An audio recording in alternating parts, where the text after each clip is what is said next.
आप सबका स्वागत करते हुए एक बात याद दिलाना चाहती हूँ और बताना चाहती हूँ कि आज एक विशेष दिन है। मालूम है सबको?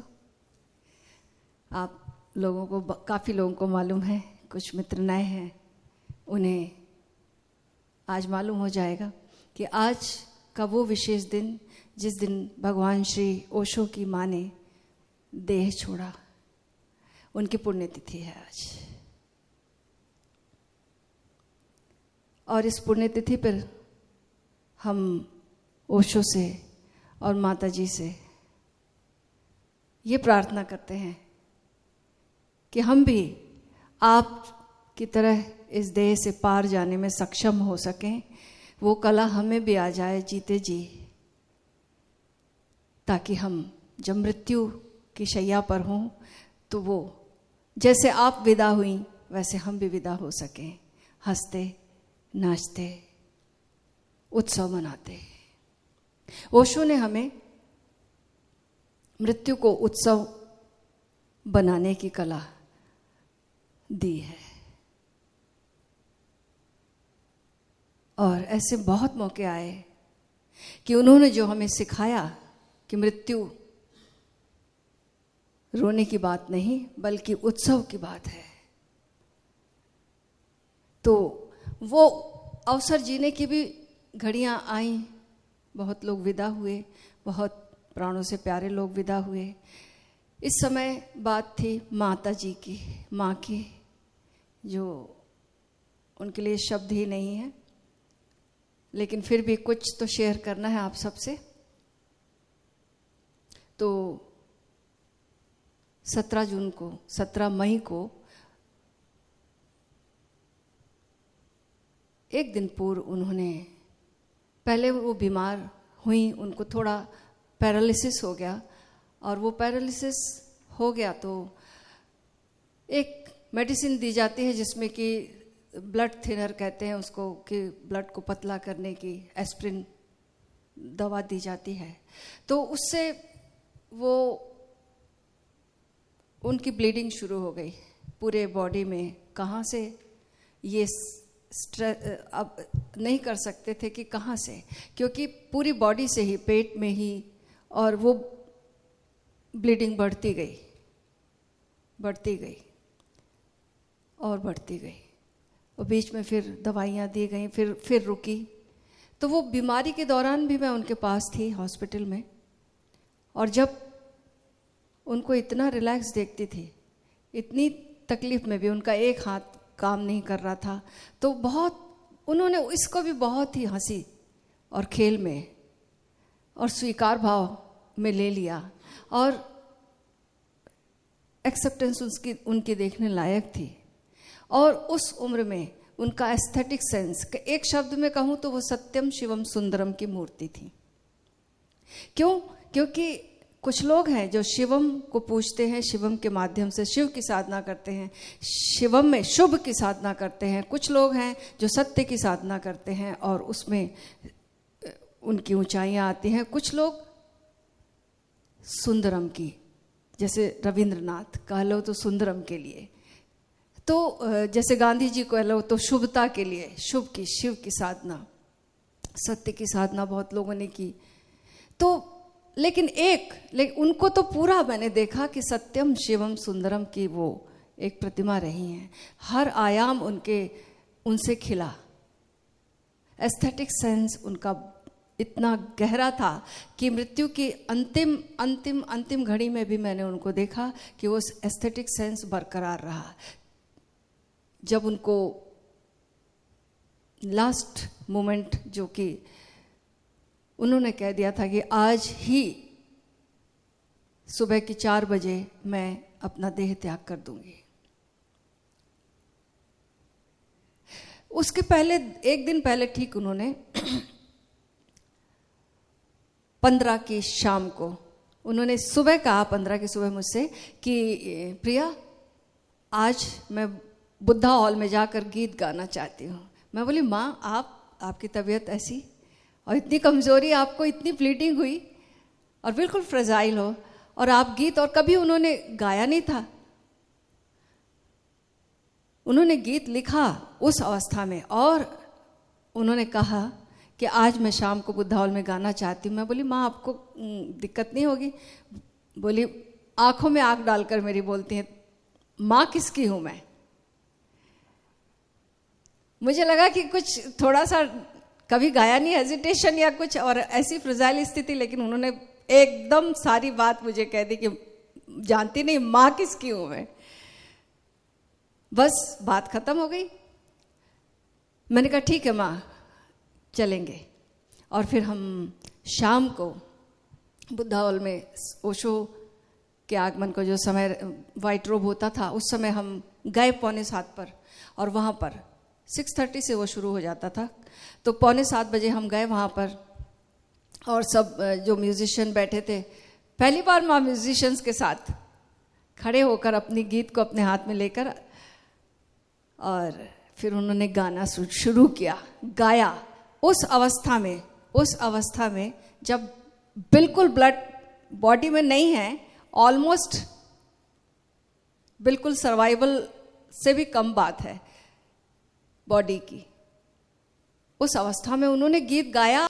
तो उन्होंने गीत गाया, आनंद में जीना सिखाया ओशो ने, आनंद में जीना सिखाया, हंसते हुए जीना, हंसते हुए मरना, मरने की कला सिखाई हमें, जीने की कला, जीने की कला सिखाई हमें, मरने की कला सिखाई हमें। और उन्होंने वो बताया हमें जीकर, जिस तरीके से वो जीती थी, जो उनके जीने का ढंग था, इतना अनुशासित, जिसको कहते हैं आत्मानुशासन, वो देखने को मिलता था। और इतनी इंटेलिजेंस, विवेक की प्रखरता इतनी ज्यादा कि मैंने इतना विवेक इतनी उम्र में जाने के बाद बहुत रेयर लोगों को हो सकता है। इतनी अलर्टनेस, इतनी ज़्यादा, एक एक चीज़ का एस्थेटिक सेंस। अगर कोई चादर है और वो बिल्कुल टाइट नहीं है बिस्तर पर और बिल्कुल सीधी नहीं है उसकी लाइन, तो वो उन्हें देखना बिल्कुल पसंद नहीं था। और वो जब तक परफेक्ट नहीं होगी वो बात उनको मज़ा आने वाला नहीं था। तो वो हर चीज़ को हम कैसे पूजा बना लें। वो उस दिन गीत गाया था ना, घर को मंदिर बना लीजिए। घर को मंदिर बनाना उन्होंने सिखाया, कैसे हर चीज, हमारी छोटे से छोटे काम इतनी निष्ठा और इतनी श्रद्धा और इतनी पूर्णता से करना, इसी का नाम तो पूजा है। तो उनके हर काम पूजा होते थे। और ग्रेटिट्यूड का भाव तो गजब का था उनका। वो ओशो के विदा होने के बाद उनकी समाधि में जब जाती थी रोज 7:30 से 9, 8 से 9, और जब वो लौटती थी तो मैं उनके लिए उस समय चाय बनाकर रखती थी। उनके रूम में एक हॉट प्लेट रखती थी वो, और वहाँ पर मैं उसमें चाय बनाकर और थोड़ी सी कुछ जो नाश्ता और थोड़ा सा चाय के साथ लेती थी, बिस्किट वगैरह, कुछ थोड़ा सा ड्राई फ्रूट्स थोड़ा बहुत। तो वो मैं चाय जो बनाती थी और वो आते साथ मुस्कुराकर एवरी डे विदाउट फेलिंग वो कहती थी, इतना खुश हो जाती थी, कहती थी तुम इतना अच्छा लगता है तुम चाय बना कर रखती हूँ। अलग अलग शब्द से वो मतलब अपना ग्रेटिट्यूड बताना एक दिन भी नहीं भूलती थी, नोटिसिंग। और मुझे माँ इतनी एक कप चाय बनाना, मुझे लगता था इसके लिए क्या धन्यवाद। और लेकिन वो उनके लिए बहुत बड़ी घटना थी। उनके लिए कोई छोटी घटना बहुत बड़ी थी, और फिर बहुत बड़ी से बड़ी घटना बहुत छोटी सी बात हो जाती थी, क्योंकि जीवन वो खेल कर हंसते खेलते जीती थी। जिसने के जीवन में तथाता आ गया हो, जिसके जीवन में ध्यान घटित हो गया हो, तो उसके जीवन में तो सब लीला ही हो जाती है बात। तो लीलावत जीती रही वो। लीला क्या होती है, उनको देखकर हम सीख सकते कि लीलावत जीवन कैसा होता है। तो घटनाएं तो अगर करने चलूं तो एक एक घटना उनकी, लेकिन इस दिन की घटना मैं बताना चाहूँगी कि फिर जब उन्होंने सॉन्ग गाया, उसके बाद एक दिन के बाद हम लोग वाइट रोब गए थे। माँ बोली कि आप लोग सब लोग वाइट रोब जाओ, हमारे पास कोई नहीं रहो आज। उनको छोड़ नहीं रहे थे क्योंकि तबीयत उतनी अच्छी नहीं थी उन दिनों, तो हम सोचते थे कि एक जन कोई रुके, एक जन या शैलेन जी रुक जाए या मैं रुक जाऊं या कोई अमित रुक जाए, कोई ना कोई रुके घर पर उनके पास। लेकिन उन्होंने आज कहा कि सबको जाना है, ऑर्डर इज ऑर्डर। गए सब लोग, उनको छोड़ना पड़ा। बाजू में माँ ज्योति भर थी, वो उनके साइड बाजू वाला जस्ट बाजू में ही थी उन। तो हम सब चले गए और फिर खबर आती है, थोड़ी देर बाद कोई बुलाने आता है। तो मैंने देखा कि अचानक कोई बुलाने आया, शैलेन जी से कोई कुछ कह रहा, तो मुझे लग गया कि कुछ गड़बड़ है। और फिर हम चल पड़े। मैं वापस कमरे में आ गई फ्रांसिस हाउस में, हम सब आ गए और देखा माँ ज़मीन पर खुद ही लेट गई हैं और मेरे से बोलती हैं कि अब मुझे हॉस्पिटल नहीं जाना, और जो जितना ट्रीटमेंट लेना था वो भी सब ले लिया, ताकि तुम किसी को भी ये ना रहे कि और कुछ किया जा सकता है था। वो मैंने सब कुछ किया। एक ट्रीटमेंट तो ऐसा था, उन्होंने कोई बिल्कुल नया आया हुआ था और उसके बाद उन्हें इतनी ठंड लगी, पूरी बॉडी मतलब इतनी रेस्टलेसनेस, उसके बावजूद भी उन्होंने वो पूरा कराया। तो उन्होंने कहा कि अब मुझे और हॉस्पिटल नहीं जाना है प्रिया। क्योंकि शैलेन जी डॉक्टर थे, इसलिए वो मेरे से आग्रह ही जैसा कर लिया उन्होंने कि मुझे और हॉस्पिटल नहीं जाना है अब।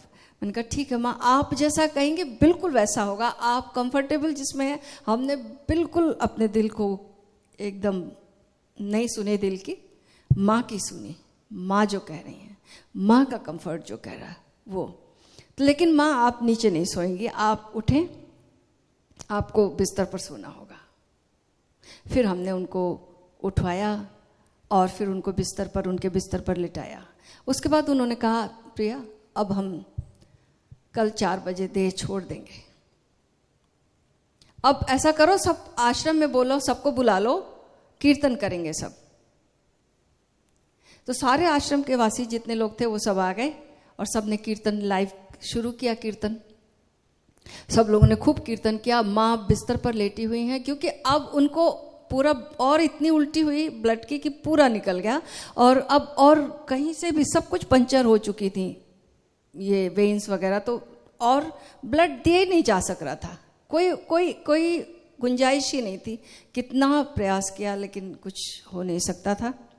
डॉक्टर अमृतो भी था, डॉक्टर शैलेन भी थे, बाबा जिसको हम बोलते हैं अभी, तो वो भी वहीं पर, और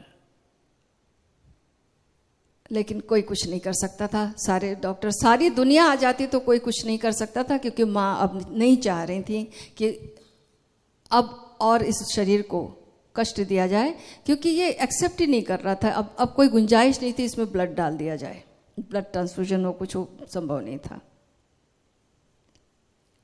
तो जब उन्होंने कहा कीर्तन करो आकर, तो उस स्थिति में माँ लेटी हुई हैं और मैं देख रही हूँ कितनी आसन में जैसे कोई लेटता है ना, वैसी अवेयरनेस, पूरी फुल अवेयरनेस, पूरा रिलैक्सेशन और खुशी भी पूरी, और पूरा रिस्पांस भी सबको, जितने लोग कीर्तन में आए उनको बोल रही कि आप सब लोग कीर्तन करो,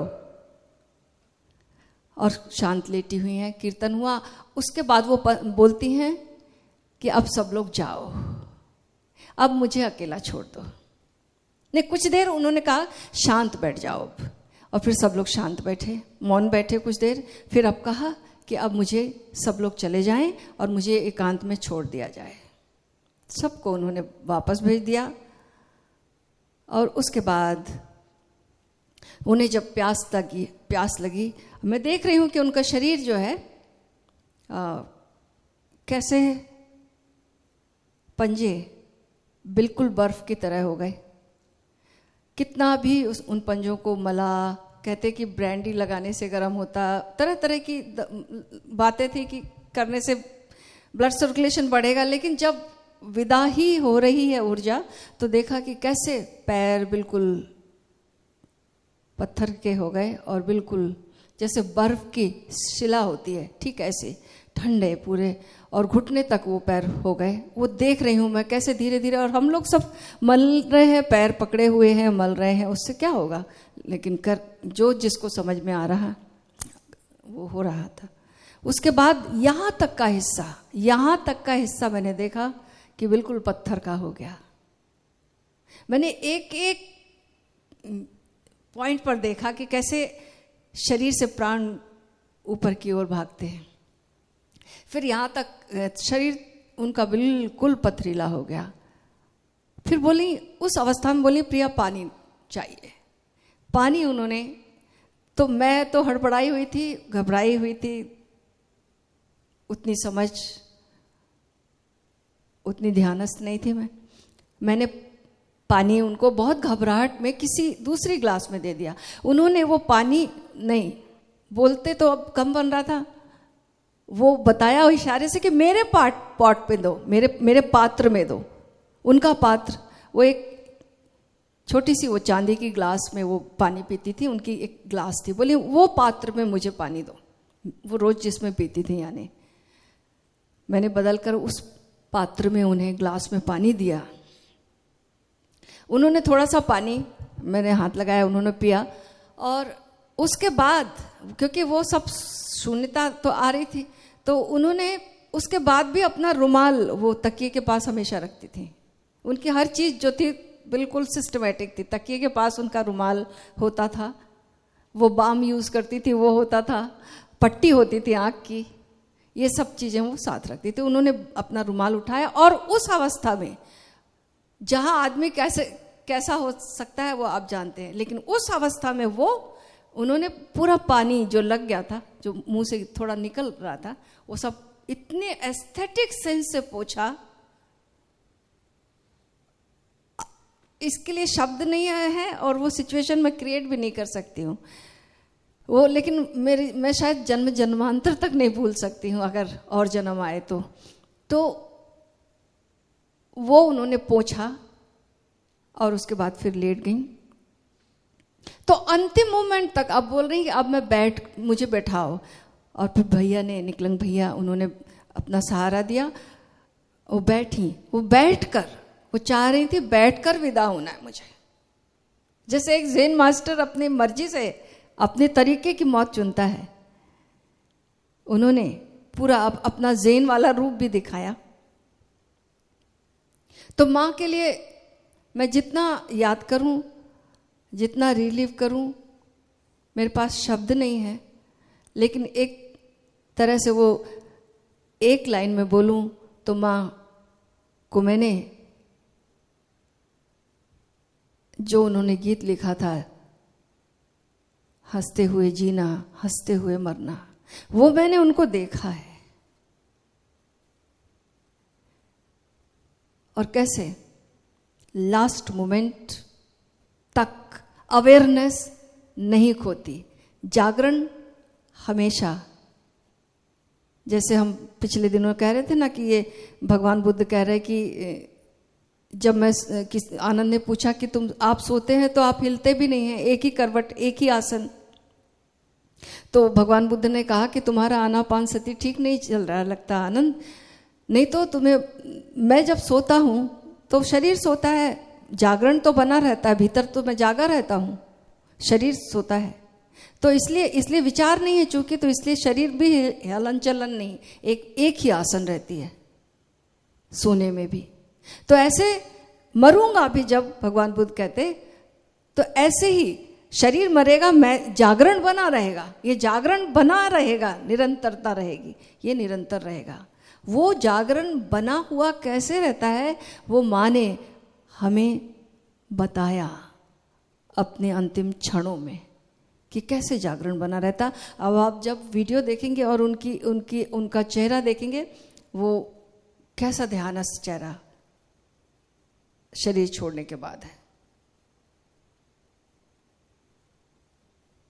तो मैं एक ही प्रार्थना उनसे करती रही फिर शरीर विदा होने के बाद भी कि माँ आप जैसे देह त्यागने की कला मुझे भी देना, और मैं भी ठीक ऐसे ही विदा होना चाहती हूँ जैसे आपने विदा ली है इस शरीर से। तो अद्भुत जीवन के रहस्य हैं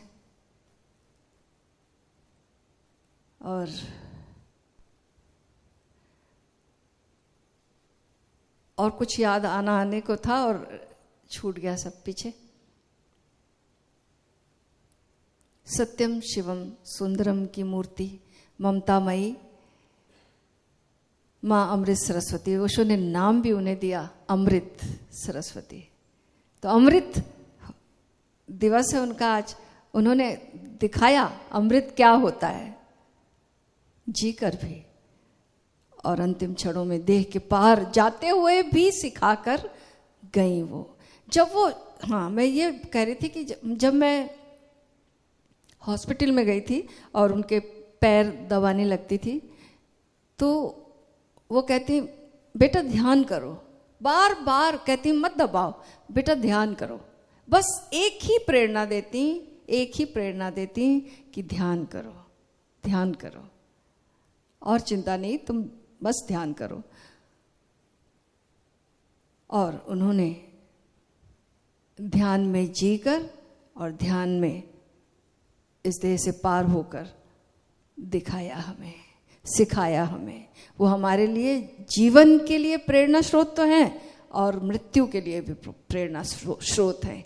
वो बताने के लिए कि मृत्यु नहीं है, महाजीवन है, वो बताने के लिए। वो ऐसे ही विदा हो रही थी जैसे कोई सीरियसनेस थी नहीं कहीं,